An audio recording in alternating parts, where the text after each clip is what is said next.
I've noticed my houseplant starting to show some signs of stress, which includes some yellowing leaves, even some leaves that are green, but they should be a dark green with more vibrant colors. And so the first thing I did was repot it into a bigger container, but it still needs a little bit of help. So that's telling me that there is also a nutrient deficiency in this plant.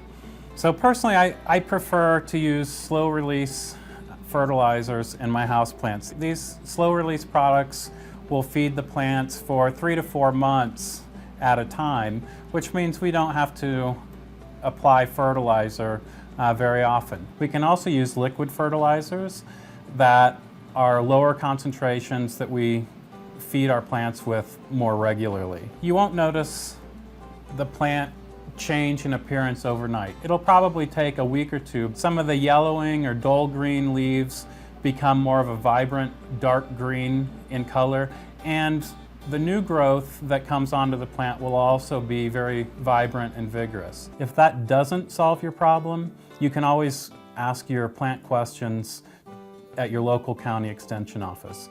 This is Chris Hilgert.